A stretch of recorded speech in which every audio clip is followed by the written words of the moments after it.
ኦኬ በዛሬው ክላሳችን የምናየው ምዕራፍ 3 መሰረታዊ የሂሳብ ስሌቶች በክፍልፋዮች ላይና በአስርዮሽ ቁጥሮች ላይ ምዕራፍ 2 ላይ ስለ ክፍልፋይ ምንነት፣ ስለ አስርዮሽ ቁጥሮች እንዲሁም ደግሞ ስለ ፐርሰንት ወይም ደግሞ መቶኛ ተምረናል። ክፍልፋይ የምንለው ማንኛውም ባህልኛ መልክ የሚቀመጥ ሆኖ ከዜሮ የተለየ ሙሉ ቁጥር መሆን መቻል አለበት ብለናል። አስርዮሽ ቁጥሮች ደግሞ በሙሉ ቁጥርና በአስርዮሻዊ ቁጥር አስርዮሻዊ ነጥብን የያዘ አስርዮሻዊ ቁጥሮች ይባላል ብለናል። መቶኛ የምንለው ደግሞ ቆጣሪው መቶ የሆነ በፐርሰንት እና መቶኛ የሚያለያያቸው በአጻጻፍ ብቻ ነው እንጂ ተመሳሳይ እንደሆነ አይተናል።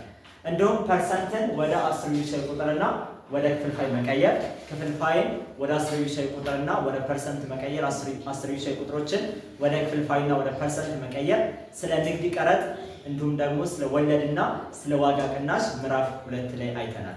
እንዲሁም አስርዮሻዊ ቁጥሮችን ማጠጋጋት ወይም ደግሞ አቅራብ። በዚህ ምዕራፍ የምናየው ደግሞ ስለ ምዕራፍ 3 መሰረታዊ የሂሳብ ስሌቶች በክፍልፋዮች ላይና በአስርዮሻዊ ቁጥሮች ላይ የሚለውን እናያለን ማለት ነው። የመጀመሪያው ክፍልፋዮችና አስርዮሻዊ ቁጥሮችን መደመርና መቀነስ። አምስተኛ ክፍል የሂሳብ ትምህርታችሁ ላይ ክፍልፋዮችን የብቻ መደመር፣ አስርዮሻዊ ቁጥሮችን የብቻ መደመር፣ ክፍልፋዮችን የብቻ መቀነስ እና አስርዮሻዊ ቁጥሮችን የብቻ መቀነስ ተምራችኋል። በዚህ ምዕራፍ ደግሞ የምናየው አስርዮሻዊ ቁጥሮችና ክፍልፋዮች በአንድ ላይ ቢመጡ እንዴት መደመርና መቀነስ እንደምንችል ነው የምንመለከተው። የመጀመሪያው ምንድነው? ክፍልፋዮችና አስርዮሻዊ ቁጥሮችን መደመርና መቀነስ። ክፍልፋዮችና አስርዮሻዊ ቁጥሮችን ለመደመርና ለመቀነስ ሁለት አይነት ህጎች እናያለን። አንደኛው አስርዮሾችን ወደ ክፍልፋይ በመቀየር መደመርና መቀነስ። ለምሳሌ ተመልከቱ። አስርዮሾችን ወደ ክፍልፋይ ቀየረን በምንደምርበትና በምንቀንስበት ጊዜ ሁለት አይነት አሰራሮች እናያለን። አንደኛው ቆጣሪያቸው ተመሳሳይ ከሆነ ጠሪያቸውን መደመር ወይም መቀነስ እና ቆጣሪያቸውን የጋራ እንድንወስድ። ለምሳሌ 3 አስረኛ ሲደመር 0.6 3 አስረኛ ሲደመር 0.6 ማለት 3 አስረኛ ሲደመር 0.6 0.6 ወደ ክፍልፋይ ሲቀየር ስንት ይሆናል? 6 አስረኛ አይደለ? 6 አስረኛ።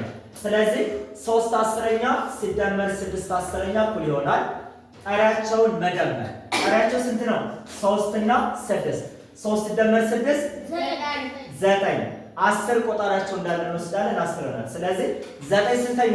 አስረኛ። 9 አስረኛ ወደ አስርዮሻዊ ቁጥር ሲቀየር ስንት ይሆናል? 0.9 ይሆናል። ስለዚህ 0.9 ይሆናል ማለት ነው።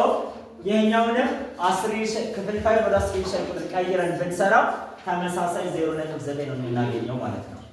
ሁለተኛው አሰራር ቆጣሪያቸው የተለያዩ ከሆኑ አስርዮሻዊ ቁጥሮች ወደ ክፍልፋይ በምንቀይርበት ጊዜ ቆጣሪያቸው ወይም ደግሞ ታቱ የተለያየ ከሆነ እንዴት ነው የምንሰራው የሚለውን አሳያችኋለሁ። አንደኛው ቆጣሪያቸው የተለያዩ ከሆኑ የቆጣሪያቸውን ትጋ በመፈለግ የቆጣሪያቸውን ትጋ ወይም ደግሞ ትንሹ የጋራ ብዜት በመፈለግ ቆጣሪያቸውን ማመሳሰል። ለምሳሌ ተመልከቱ። 0.5 ሲቀነስ 1 አስረኛ ይላል። 0.5 ወደ ክፍልፋይ ሲቀየር ስንት ይሆናል? 5 ስንተኛ? አስረኛ ሲቀነስ 1 አስረኛ። ቆጣሪያቸው ምንድን ነው? ተመሳሳይ። ቆጣሪያቸው ተመሳሳይ ስለሆነ ምንድነው የምናደርገው? 5 ሲቀነስ ስንት? 5 ሲቀነስ 1 ስንተኛ? አስረኛ። 5 ሲቀነስ 1 ስንት ነው? 4 ስንተኛ? አስረኛ። 4 አስረኛ ወደ አስርዮሻዊ ቁጥር ሲቀየር ስንት ይሆናል? 0.4 ይሆናል። ቆጣሪያቸው ተመሳሳይ ካልሆነ የጋራ ቆጣሪያቸውን በመፈለግ ቆጣሪያቸውን ማመሳሰልና ጠሪያቸውን መደመርና መቀነስ ብለናል አይደለ? ለምሳሌ ተመልከቱ። 1.5 ሲደመር 1/4ኛ 1.5 ወደ ክፍልፋይ ሲቀየር ስንት ይሆናል? 15 ስንተኛ? አስረኛ ሲደመር 1 ስንተኛ? 4ኛ። ስለዚህ 15 አስረኛ ሲደመር 1/4ኛ ለመደመር ቆጣሪያቸው ተመሳሳይ ነው እንዴ? አይደለም። ስለዚህ የ4ንና የ10ን ትንሹ የጋራ ብዜት በመፈለግ ቆጣሪያቸውን ማመሳሰል። ትንሹ የጋራ ብዜት ለመፈለግ አንደኛው ተመልከቱ። የ10 ብዜቶች መዘርዘር። የ10 ብዜቶች ስንት ናቸው? 10 20 30 40 50 እያለ ይቀጥላል። የ4 ብዜቶች ደግሞ 4 መደመር ይላል። 4 ብዜቶች 4 8 12 16 20 24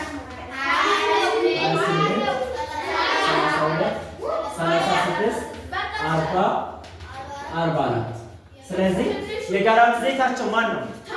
ተመልከት፣ እዚህ ጋር 20 አለ፣ እዚህም ጋር 20 አለ፣ እዚህ ጋር 40 አለ፣ እዚህም ጋር 40 አለ። ስለዚህ ትንሹ የጋራ ብዜት ማን ነው?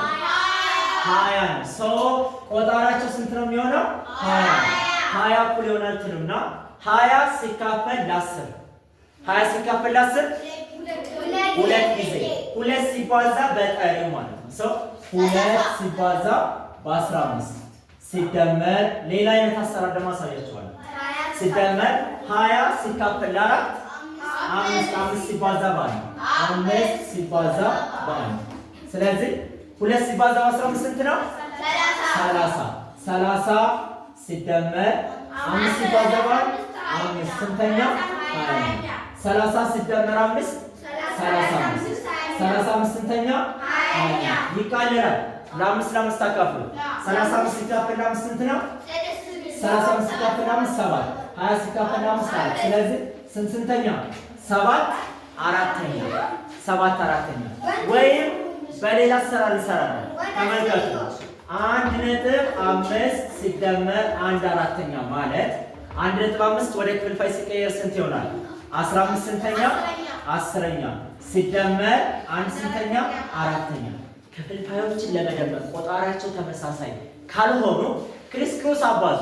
ተመልከቱ 15 ሲባዛ በ4 15 ሲባዛ በ4 ሲደመር 10 ሲባዛ በ1 10 ሲባዛ በ1 ስንተኛ? ቆጣሪው ደግሞ ቆጣሪያቸውን እርስ በርሳቸው አባዟቸው 10 ሲባዛ በ4 10 ሲባዛ በ4 ስለዚህ 15 ሲባዛ በ4 ስንት ነው? 60 60 ሲደመር 10 ሲባዛ በ1 10 ስንተኛ? 10 ሲባዛ በ4 40 ሰው 60 ሲደመር 10 70 70 ስንተኛ? 40ኛ 1 0 በ1 0 ይጠፋል። ማን ቀረን? 7 አራተኛ። ስለዚህ 7 አራተኛ የሚለው መልስ ነው። አያችሁት? ይሄኛው ግን ለማንኛውም ሁለት ክፍልፋዮች ይችል ከመጻፉ ለማንኛውም ሁለት ክፍልፋዮች ሀለኛ ሲደመር መሰኛ ሀለኛ ሲደመር መሰኛ ቢሆን ሀ ሲባዛ ሰ ሀ ሲባዛ ሰ ሲደመር ለ ሲባዛ መ ለ ሲባዛ መ ስንተኛ? ለ ሲባዛ በሰ ለ ሲባዛ በሰ ሰው ይችን ፎርሙላ መያዝ ይኖርባቸዋል። ማንኛውም ሁለት ክፍልፋዮች ቢሰጠን ክሪስ ክሮስ እንደዛ አድርገን አባዝተን መስራት እንችላለን ማለት ነው።